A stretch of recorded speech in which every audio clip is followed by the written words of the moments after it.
going to show you some things that make using Affinity Publisher a lot easier for people making things for Teachers Pay Teachers specifically. So I like to make PDF documents, and I like them to be vertical, so they scroll as a vertical document. It just makes it easier to print them out and everything like that.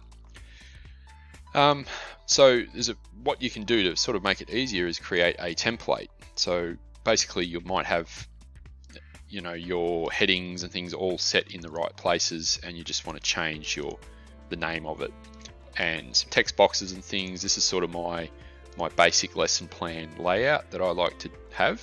Materials required, a bit of background, and then some instructions, and sometimes I'll add more instructions. So I've got a second page with a few more things, and then I've got some boxes with standard text boxes and whatever content I'll put in.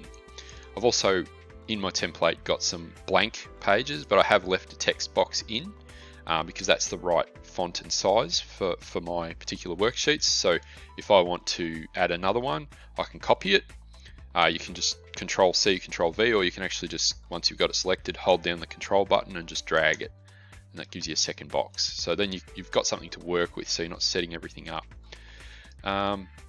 Then the other thing is I've got a preview watermark that when I export, when I do my final export, I export the PDF, and then I export a copy with preview written over the top as a watermark. That way I can put that on my listing and people can have a good look at what they're expecting to buy. So rather than just using thumbnails, I'd rather have a full preview there so people can actually get some idea of what they're purchasing without any issues.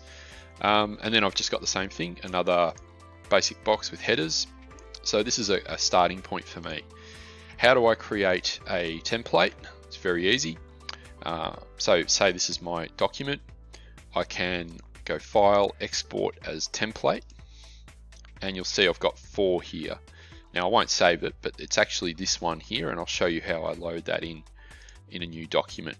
So you just say to load up a template.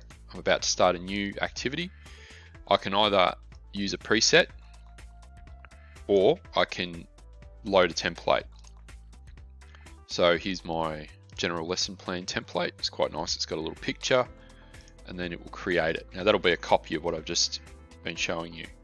So embedded in every page is a preview watermark. So I can just go through and click it, and it's set. It's already in the right spot. It's already in the right place for me where I like it. So for this one, I've adjusted the size of it a little bit and put it right in the middle. So that saves a bit of time. It's unfortunately, I'm not sure if there is a way to uncheck them all on every single page. So, it could be a little bit time consuming, but it is less button clicks, and it's the best solution that I know about. So you've got your template, you've got your document, you want to export it as a PDF. That's easy. Export PDF. Now make sure it's flattened. So PDF flattened 300 is usually a good file size. It's very high quality, and I like to make my products as high quality as they can be without being too big in file size. So I'll just go 1A and export it, and it will give me a preview of how it looks. It is recommended to check over everything just in case. Sometimes there are issues and you don't want to put it straight on your listing without checking over it. So that's how you use a template. It just makes it very easy, a lot less button clicks. One of the other things it does that is sorted here, you'll see they're all vertical. When you go new and you use a preset, it will create, this is something I've always done by accident. You can actually go in File, New. You can make it vertical, but you have to, the default is horizontal with facing pages. Okay, so I'll show you what that looks like. So if I add a new page, it'll start to look like a book. So that's the left side, right side. So if you're making a book, that's perfect. But if you're making a PDF that you want to have for the computer to use in Adobe Reader, you don't want it. I don't want it like that. It looks a bit messy. So you actually have to change the layout of it inside the document. So you have to go in and change it to vertical in document setup, vertical, and then undo facing pages, and that will create the document layout that you want. So that was a bit of playing around just to get that. So with a template, it's already set. I've got some horizontal pages already in there, and you know, maybe I'm just doing a 2-page document. Well, I just delete everything I don't want.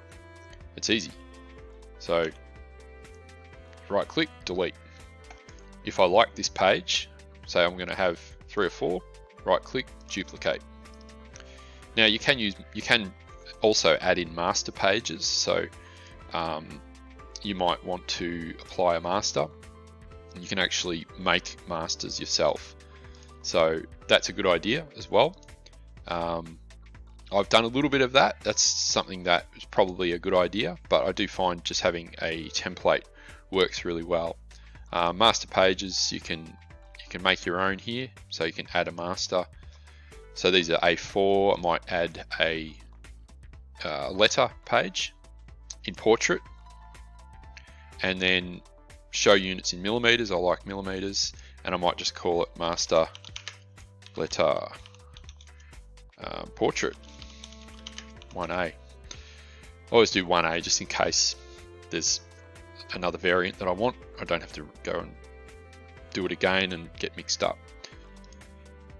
So then you'll see there's the master letter portrait 1A. These are just default ones.